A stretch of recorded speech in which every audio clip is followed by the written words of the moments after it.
Doop better today on Doop by the River. Your Philadelphia has bowed out of yet again another tournament. So we're going to discuss what happened in U.S. Open Cup. And of course, we're also going to be looking ahead as our Philadelphia Union will be facing off against the Colorado Rapids in Colorado on Saturday night.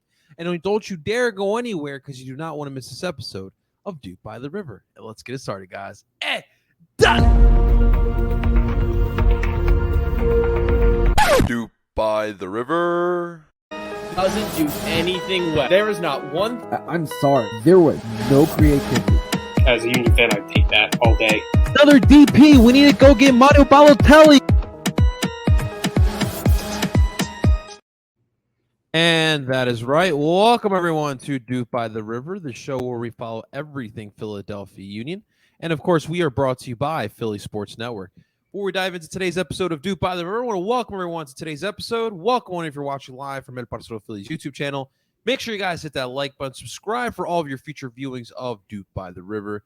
You can find us wherever you stream podcasts as well. Find us under the name Doop by the River Podcast. And thank you for everyone who's tuning on in, whether if you're on Twitter live. Thanks so much for tuning on in. Make sure you guys follow us on the Twitter account as well. Ladies and gentlemen, without further ado, please welcome on in my expert in duping, Justin Rocky Mountain Bald Friedberg. Got me thirsty right there, my friend. What's up, Justin? How you feeling, man? As I feel like I keep saying, exhausted after another, that adulting grind sucks the life out of you. It's You're not kidding, brother. But hey, it's another weekend. We got a number of games. In a flurry. We had, was it Saturday, Tuesday, now this Saturday, and then Wednesday and Saturday. Like it's coming fast and furious. And honestly, I'm excited to getting back into it. Yeah, dude. I mean, it's getting warmer, and the warmer the weather gets, the more the Union put it into gear. And so obviously we'll talk about the US Open Cup. But nah, man, I'm exhausted too, man. Can't we just watch soccer, eat, sleep, and repeat? Can't we just do that, Justin? Listen, if I could watch and talk about soccer and do D&D stuff in my career, man, I would like that. Why do we have to adult? Why have to be responsible and shit? Why didn't adults tell us that? They lied to us. Absolutely, man. Listen, there's not going to be a lot of adulting this weekend, and we just talked about it off air. But if you guys are heading to the Philadelphia area, maybe Saturday night you want to be in Philly for the Union Colorado match, even though we're not going to be in the area.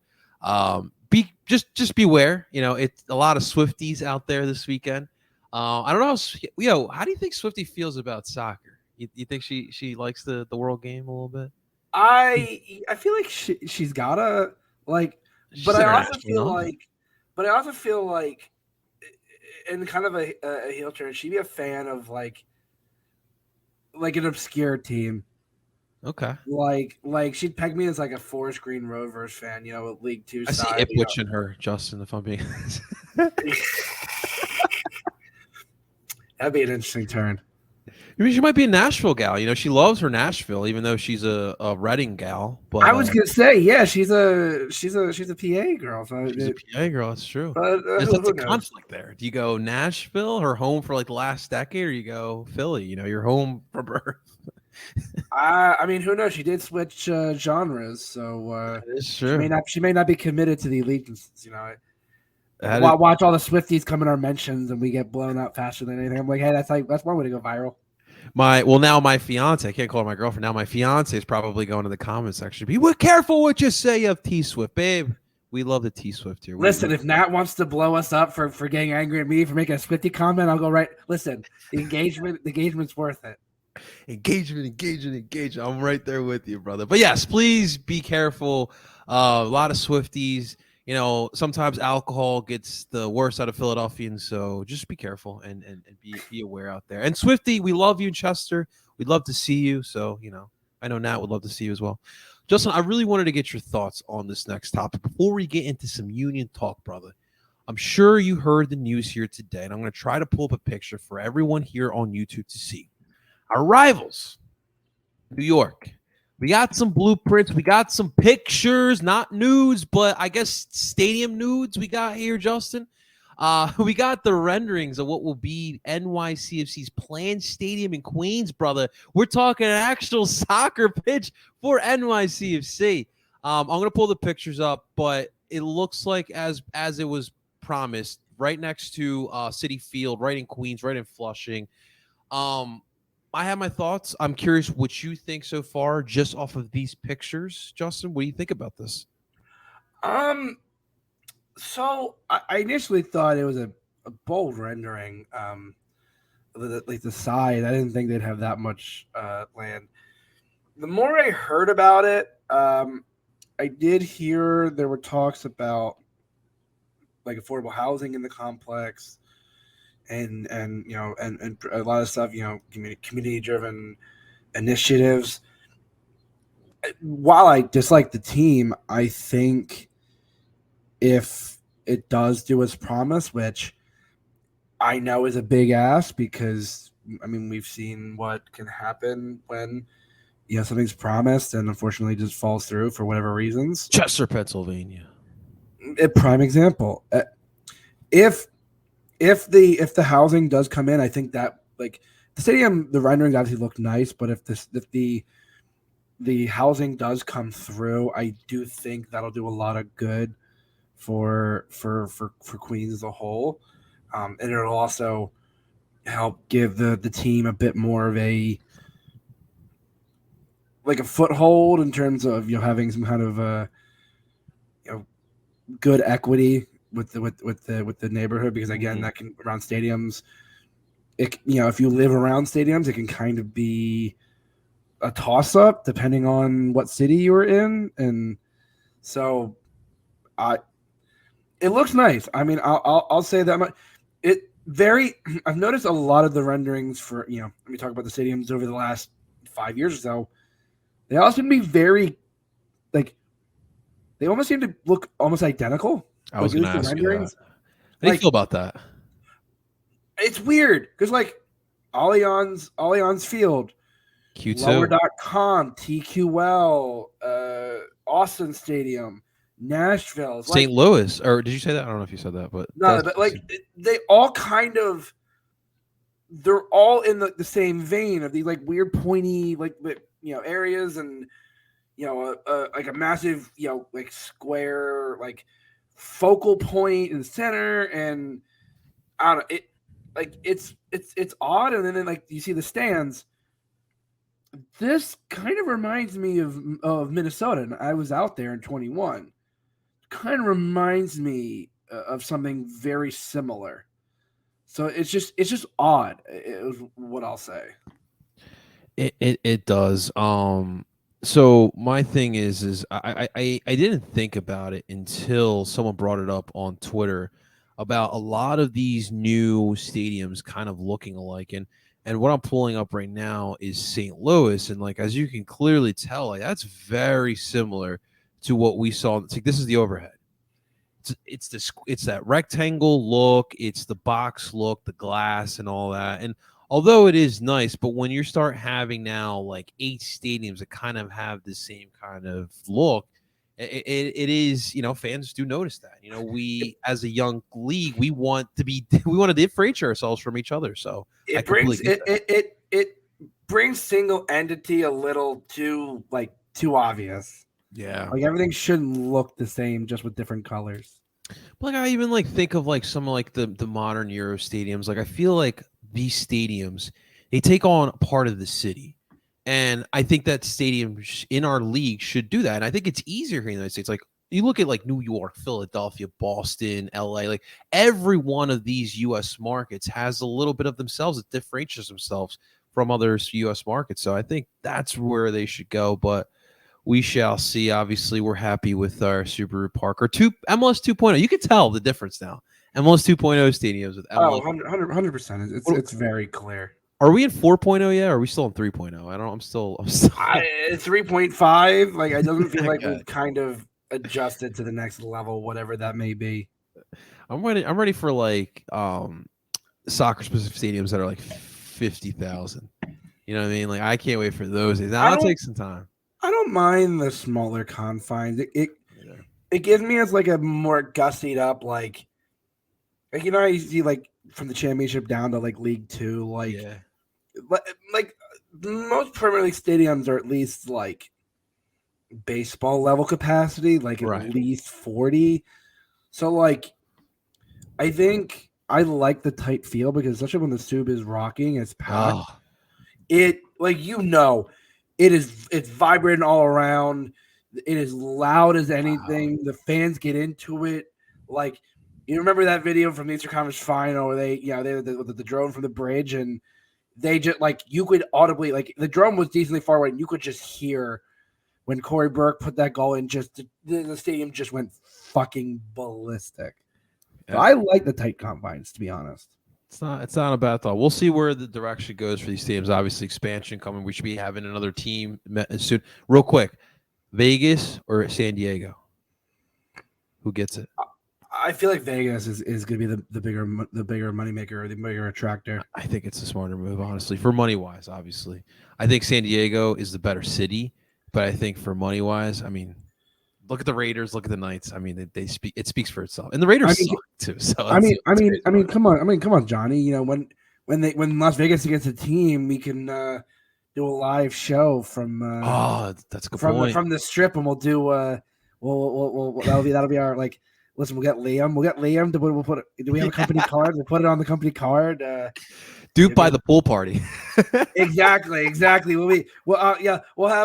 a nice mojito or man.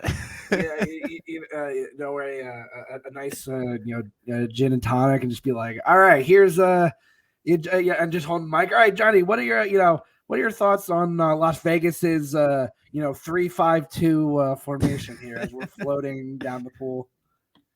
It'd be a lot. Well, also the fact that the A's are heading to Vegas also probably are they? I thought that deal fell through. They are, like, from what I understand, they are trying as all hell, and it looks like it's going to happen. Is everyone just abandoning Oakland? Like, you gotta feel at least. You see the Coliseum? Coliseum's a dump. Yeah, but you gotta feel a little bad for Oakland in general. Yes, like they went from a bunch of teams to like literally nobody. Yeah, back in the day, back in the day, they had the California Seals. I think they played with Golden Seals. Oracle. I remember my dad's first Flyers game was Flyers California Golden Seals back in the day. So there you go. Well, maybe San Jose might want to move to Oakland. Who knows there? But let's move forward here, Justin. I hate to move forward because I don't want to have this conversation again, but we kind of have to. So let's kind of paint the picture. So we were here last week. We were discussing, we were venting about the LAFC loss. We're out at CCL. It was what it was. We moved forward. We're on the U.S. Open Cup. Saturday, though, we had an MLS match. Red Bull in North Jersey, still Red Bull. You get the win. It was 1-0. It was a win. That's all I'll say. It was a win. It was ugly. It was ugly. It was ugly. It was not sugarcoating it, but a win's a win. That's a PK goal as well. I mean, didn't give me the most confidence moving forward. No, I can understand that. I think people, that there's been this notion, and I think I said it last week, that Daniel Gazzaniga only scores PK goals. It's like, well, we draw the PKs, and he's our best taker. Like, it is statistically, he's our best taker. I said, Daniel Gazzaniga is probably going to be, I think, the best attacking player that will have ever played for the Union up to this point. At least complete. In terms of complete attacking player, I think he'll be one of the best. And yeah, was it ugly? Oh, hell yeah. But Red Bull really did not look like much. Corey Burke, I love Corey, and don't get me wrong, I would have loved to have kept him. But you see why he's not a starter.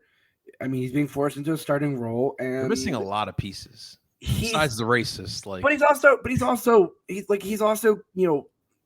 he doesn't have that consistency. He's great off the bench. He has an impact. He does that. But at the same time, the Union had the better of the chances. Red Bull had some good chances in the first half, but overall, better of the chances went the Union's way. And I said it, the Red Bull were being had an inflated points record because of the amount of draws they had. And that doesn't tell you much when you're 6 of your 9 points because of draws, and because of the way the East is, you're still right on someone's neck. And even during the struggle of the Philadelphia Union, they still are the coaching Grim Reaper, man. They get Struber out of there. Well, that was long. That one, I feel like that was a long time coming. Well, I say a long time coming. The start of the beginning of the end was obviously the handling of the Dante Van Zier situation. I think terrible, man. You've seen that. I mean, Viking Army came back at least by a very tight margin. Empire Supporters Group,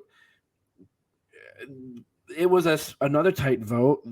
Some came back, but weren't cheering. It was very empty South Ward, like very noticeably, and that's usually the only filled section. I think when you don't address it, it was very clear, and I think the run of form was not great at all. But I think to this point, though, it's clear that the league and the team didn't really have their priorities straight. And I mean, at some point, Van Zier will be back, and if things are still going bad, I said, one player, it's just the way the team is set up. Their attack, I can't even say if it got better, because it just, even with their pieces, you wouldn't know that they had any real attack. And their defense, losing Aaron Long, from what I've heard from Red Bull fans, should not have been as big of a loss as it was, and yet they just did not look the same. The Union were still getting in their spaces and behind. And my boy Reyes is a walking foul too, man. Yeah, I mean, the dude literally a walking foul, man. His history is not great with those, with cards. And also, I will say though, I was trying to remember what the timing of the Union tweeting about Corey and Andre being buddy. I think that came before Corey's very dangerous, and he's lucky it was not a higher studs up challenge, because it was a dangerous challenge, and he got very lucky that it was only a yellow. I don't think it wasn't going to be a red, but it was it went from 0 to 100 real fast, and Corey was with some of these weird challenges, was you left on pretty good terms. What the hell? Yeah, man, it was absolutely wild. So the Union walk out there with a 1-0 victory. You get the 3 points, so it is what it is.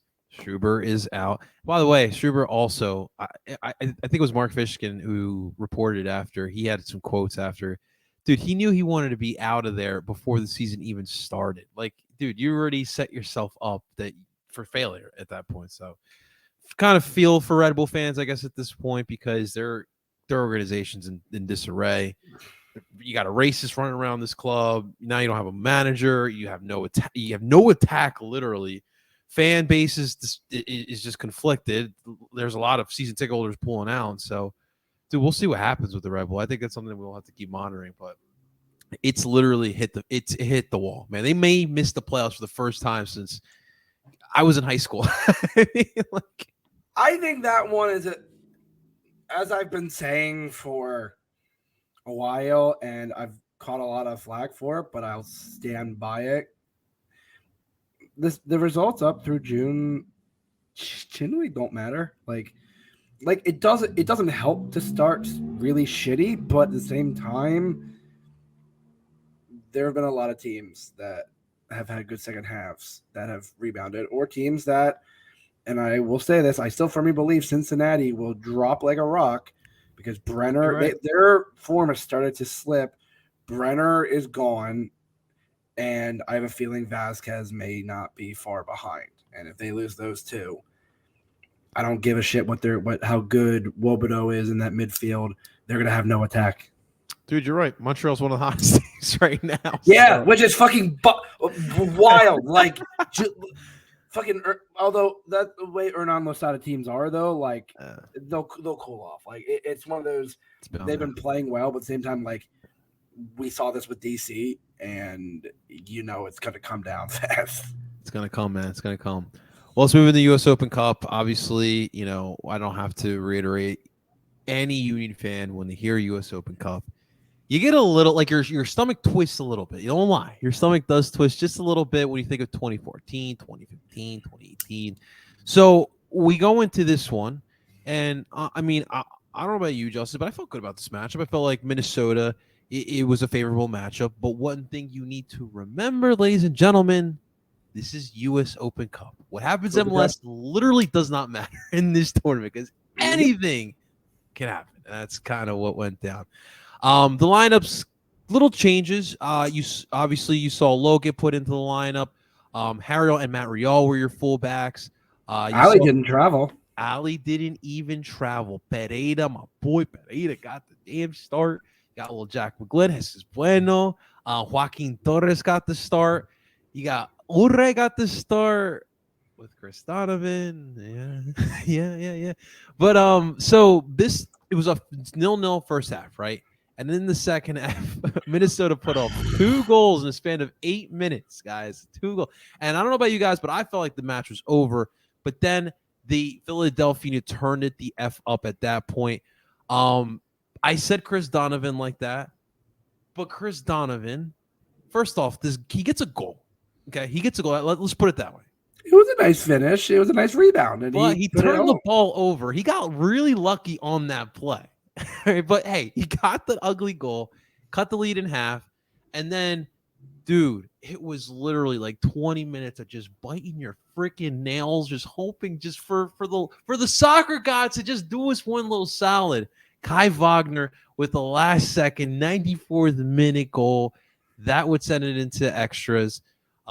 Minnesota drew first blood with the Hangwane goal again. He had a nice match in this one, contributed on all 3 goals. Kai Wagner would need some last-minute magic yet again in the 120th minute. He gets the game tire, so we go into PKs. And I don't know if you feel the same way, Union Nation, but PKs these days are a horror story. Okay, 7 rounds, and of course the difference maker in this one, the man who saved us in regular time and the man who saved us in extra time, helped us lose this match, as he got denied in that last PK, and we would lose this one. We get bounced in US CCL and US Open Cup in the span of a week, just like that. Justin, before I get your thoughts, this is what I will say. This one does not feel like CCL to me, right? Number one, it's US Open Cup, like we talked about. Anything can happen. You need a little luck in this tournament. Number two, everyone's rotating. Everybody and their mom's rotating in this competition, unless you're a USL side, right? And then number three, dude, you went all the way down to the wire. Dude, these PKs can go either way, as we have seen before. I can't be. I'm upset because it's heartbreaking. I'm not upset because of the form of this team. And I think that is where we need to start off here. We're talking about this U.S. Open Cup matchup. Justin, how do you feel? I think he summed it up pretty well. You know, I think the CCL one was a little more disappointing just because you were in it and then it blew up in your face. And it was LAFC. Well, that too, but also the manner of which it was.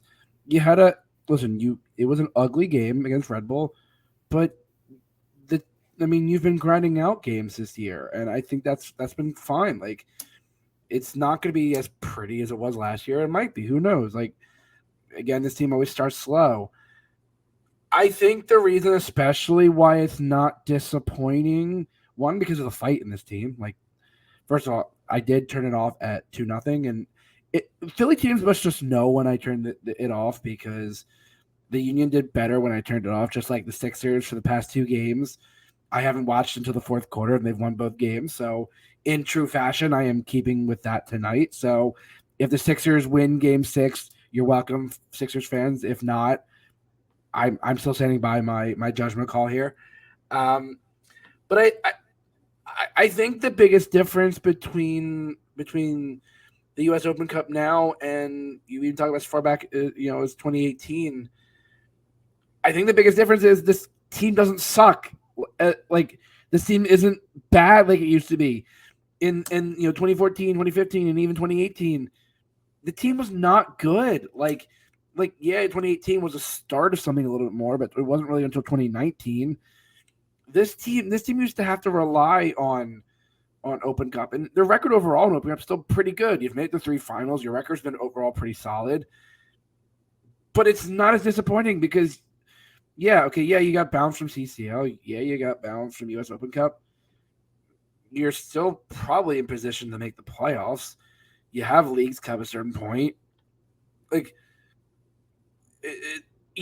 listen, not every season you're going to win trophies. Yeah, last season was a real high. It was an insane season, something that unlikely to be replicated because of how nuts it was. But I think this game doesn't indicate whether or not this team is playing bad or good. I think this game shows that they can rotate, but also, again, you didn't travel alley.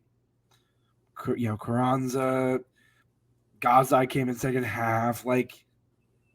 Although the only thing that does concern me a little bit, Jack Elliott did not have a good game. It's been kind of noticeable, but he's been covered up by it.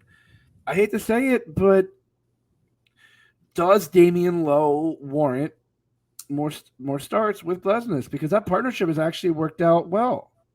Let me ask you something. You think Bale at all is in that mind of his? You think that play in general is on his mind? No. The funny thing is, it's only been the last, I wouldn't even say month. It's been the recent within the last few weeks that's been noticeable. So I don't know what's happening. I think maybe, like I said, I for the life of me can't figure it out, but I was, watching the game with friends and we started commenting it started to be noticeable that Jack Elliott last few weeks has not had the best of games, and Damian Lowe's healthy, and you got a bunch. You got Saturday, you got Wednesday, Saturday. Do you consider rotating your back line? I feel like it's something you got to consider. It does bring up a good point. Lowe, I won't say had the best match on Tuesday night and against Minnesota, but he overall has looked like the second best center back this season, overall throughout the entire season. So I don't fully doubt you there. One thing I wanted to ask you: this front office has to be watching Chris Donovan and I guess a little bit Quinn Sullivan have to say to themselves that they need another forward on the squad. I don't know how you watch this and say you don't need it. Yeah, I've been talking about it. I think in the summer, and I think Jim mentioned it at one point, I think you got to look at the MLS trade market. I think what you need is that MLS vet that is going to give you 25, 30 minutes tops. Can I give you a name? Can I give the name I've been championing for a little while? Although I have a couple names, but. Well, what we need what we need is Chicago to start losing, because there's no one I want more on my bench than Kai Kamara, dude. I'm not kidding. Is the name at the top of my list. With my friends, we were literally in the Discord, and I was like, you know what this game needs? And someone said Connor Casey. I said Kai Kamara. Kai Kamara would be that type of player. Kai Kamara is very high on my list. Yeah, he's 38, but as a trade deadline piece, as a trade deadline piece for half a season to come off the bench, it was either that or I think I said Will Bruin was another solid MLS vet. But Kai Kamara was absolutely at the top of the list. Johnny, you know me more than I think I do. As soon as you started saying, before you said Chicago, I was like, it's got to be Kai Kamara because Kasper Schmilko. Because he is the MLS vet. there is a reason he gets traded around a lot, and I have a feeling he's going to be traded for the second time this season because they're trash. Teams want him. Like he's third on the list in all-time MLS goals. The dude is like, you can get him for at least 5 to 10 goals off the bench. I would realistically like a veteran Euro player who wants to dwindle down his career, but like a guy like Kai Kamara, I'm not mad at because he's older. He's been around the league, like you mentioned, and I know he can bang some goals. And I just need Corey Burke's work rate. That's all I need. 30 minutes of just pounding it on a back line, getting some goals, closing out matches, and that's one thing that this team has missed is, Corey Burke's closing ability in those matches. You look just look at the MLS Eastern Conference Finals. Corey Burke comes in, he puts the exclamation point on your Eastern Conference title. And that's kind of what you do need. That's part of the Union way, playing all 90 minutes and just killing teams in those last 20, 30 minutes. So definitely something that they have missed. Jesus Bueno, I thought he looked good. I like his physicality. I think that's really what I love about it. Haven't seen so much. I saw a little bit earlier in the season, I guess like the Alianza series. You saw more of how he played with the ball at his feet, creating from that position. But I saw a lot of physicality, and I just feel like he has to be your backup 6 right now. That's just my opinion. Yeah, I thought he had a decent game. Him carrying it up is definitely some of his best, but kind of like El Brujo, it's the passing is still a little all over the place. Like there were a lot of moments where he'd bring the ball up and there'd be a decent chance for a counter, and the pass kind of went awry, and like it was always going towards the final third, and you looked at it going, man, if only we had a 6 that could pass the damn ball. Like I don't know. It's something. I know it's a lot to ask for a ball, winning 6. And although I wouldn't have minded Eric Williamson, and I know our boy Zach would love me in that shout, but I think he's definitely warranted more time, and I think Jim's got to kind of figure out what it is exactly he's trying to get at, which like with rotating the 6, like it's kind of part of the problem is I don't like you sometimes some games you don't know what exactly it is he's trying to go for with these lineups. Absolutely. One more player I want to highlight, Justin. Joaquin Torres. First couple minutes, he puts 2 long volleys, but you like to see the aggressiveness. And like I don't know what it is with Joaquin. Like I still need to see more from him, but like just the shifty ability, like his ability to win on 1v1 situations. Like he's very valuable, and I don't know if putting him as a forward is the best option as well, but you have someone that you can use in different ways. And we talked about tactile flexibility. I feel like I've just been beating that drum. But that's someone that really can help with that. And I loved what I saw in the beginning parts on the match on Tuesday. Yeah. Joaquin, like, obviously started off really hot. That was kind of how it was. But I don't know. There hasn't been I think reason why he's better off the bench is because the longer the game goes on, it feels like he kind of not loses his luster, but like there were times where he on one of the Minnesota goals, he tries to draw the foul. It's not a foul. Ball goes out. Minnesota throws it in quick. They score, and he's still complaining to the refs. Like it was a sequence. Like for the most part, he's been fine, but it's been a little noticeable the past few games. So I don't know. I kind of like I obviously I like him off the bench as a depth 10, but yeah, as a forward, it's kind of in a weird situation. Like I think it's why, like I mean, Nelson Pierre's not probably be coming up at least in the first half of the season, so that's why this MLS vet in second half of the season may be necessary. So we'll see. I like Joaquin, and he brings a lot to the table in terms of attacking firepower. But when he's the one to be relied on, that's when it gets a little dangerous. Yeah, man, and of course the three-headed monster, the third of the three-headed monster from the offseason that we got, but he also got the start, and his first minutes we've seen in a while. I think Orlando match, yeah, you could. I thought you could tell that he hasn't played in a while, at least been in the lineup for a while.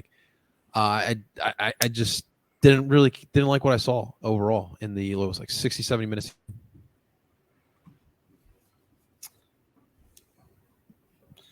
Yeah, listen, it's going to be one of those.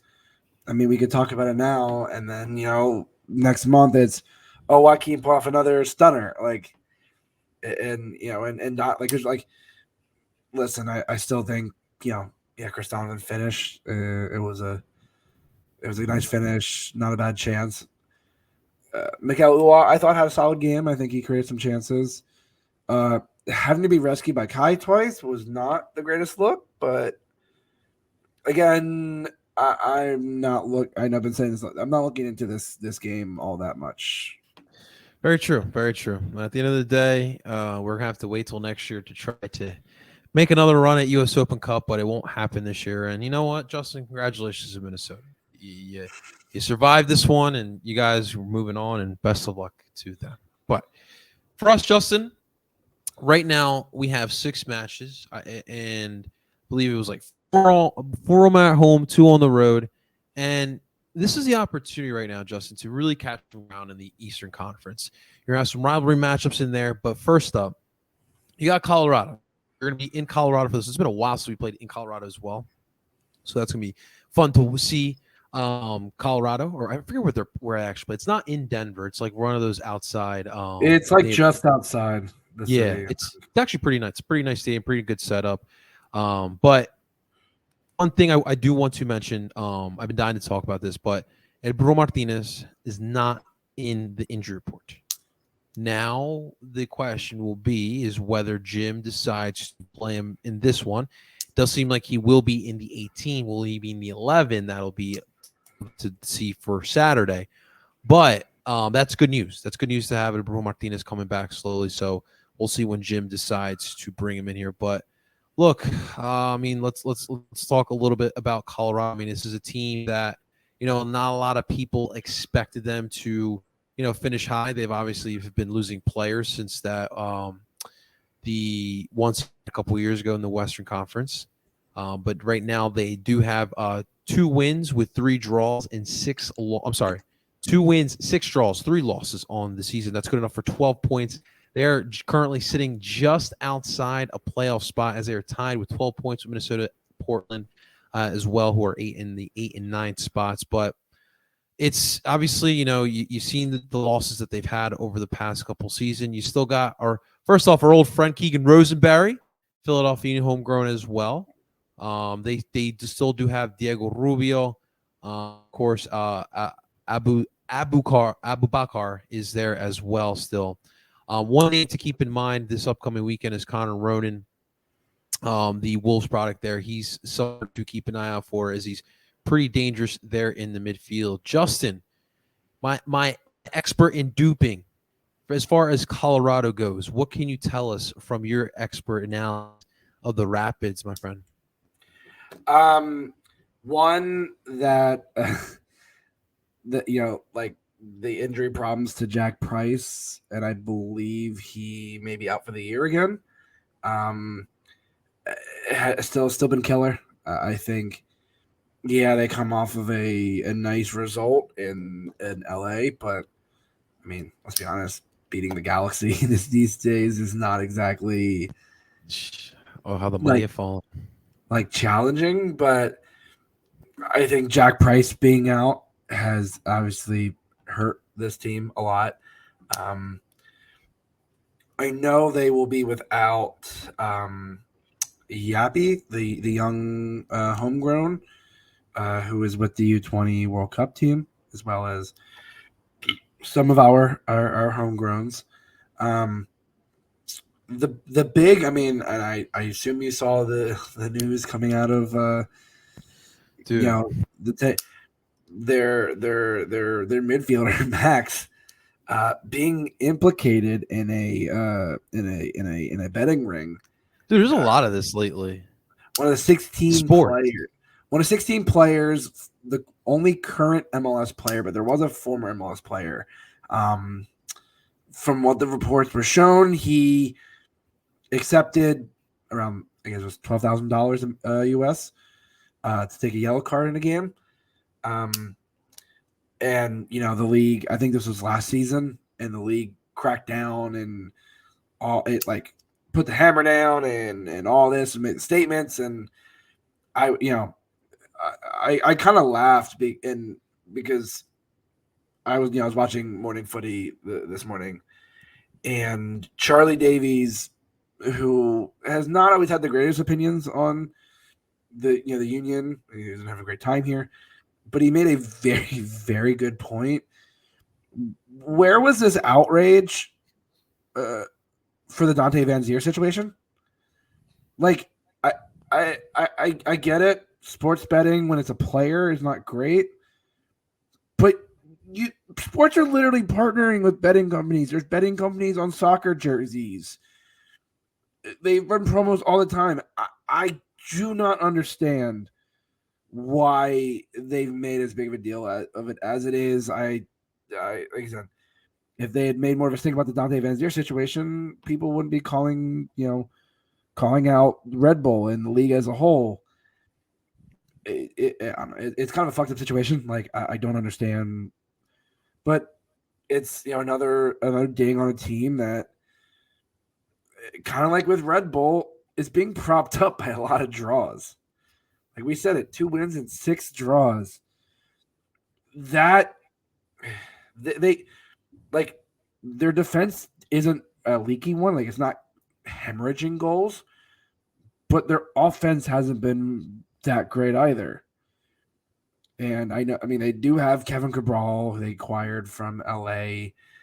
He's hit or miss. Like, I think he was that way in LA, and I think it's still kind of like when he's on, he is just ridiculous.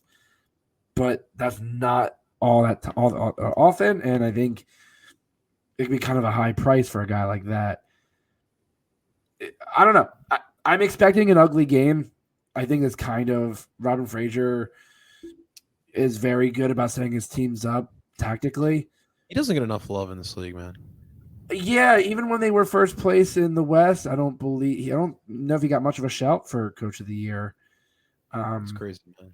But yeah, I mean, listen, I respect. He's a solid coach. He puts a team up well. But if any were a game for the Union to shithouse their way to an ugly road win, another one. This is definitely one of those games. It kind of does feel that way. Obviously, Union are more than likely going to rotate again. We don't know what to expect from Colorado. They're also dealing with their certain injuries. And one thing to keep in mind as well, the altitude is always a factor. Now, the Union are a very well-fit club. We all know this. But altitude, I do believe, will have an effect on this match. And I agree with you, Justin. Like, I kind of see this being an ugly one. It could be a draw, a 1-1 draw, or if a 1-0 win, if that. But for the Union, look, you got to find a way to fight for these points, man. You got some clawing to do, and more importantly, finding your form. It's not even with just your main starting 11 Jim always likes to run with, but it's just the attack in general. It doesn't matter who you play with. We got to get this attack going, and I think this could be a good one to kind of get it going, but I think they're just going to fight and claw for that stinking point or 3 if they're able to get that as well. So it should be a fun one, man. I wish we were going to this. I really do. Colorado's dope. I was kind of annoyed. I was supposed to go out to Colorado in the pandemic in 2020. I was supposed to go Memorial Day weekend and I was going to see the Phillies play, stay with my cousin. I was kind of hoping because my ultimate goal is to eventually try to make it out to every MLS stadium if I can. Hell yeah, man! I see him, dude. That's an ultimate goal. Some are tougher than others. Still got to do DC. I've never been to DC. I'm I've never been. I'm gonna do DC this year. I'm excited. I've never done Red Bull for a Red Bull match. I've done Red Bull. Oh, that was so much fun. Had a great time with our dude. We pals. were rocking up there, man. Oh my god, I was having a fucking blast, and even on the train ride home, I think it was a group of like 6 or 7 of us.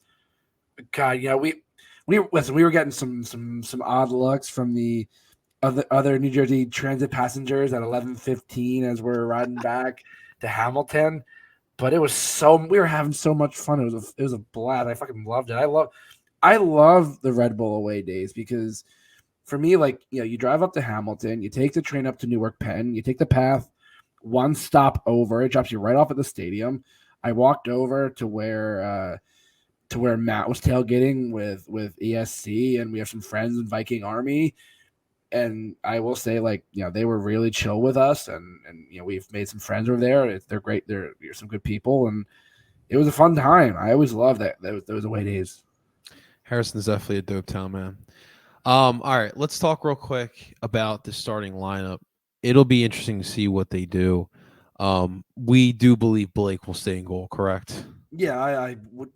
Andre Blake's the one where I'm like, you don't need to really rotate goalie. Like, I think it's kind of like, it's rare to rotate goalies. Right, absolutely.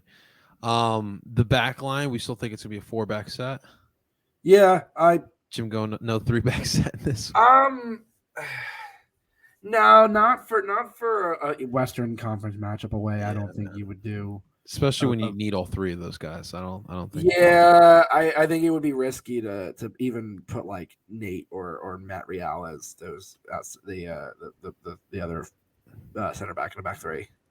So Kai in left, right? Kai's back. I think he's been coming back pretty well from the injury. Do you go Glesnes Elliott again for this one? I think you go Glesnes Low.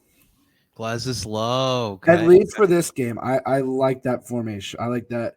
I think against like DC, I might throw Jack in there, but I think for this game, I think I would probably go with Damian. Okay. Lowe. So the big question as well is Bizo out of the dog pound?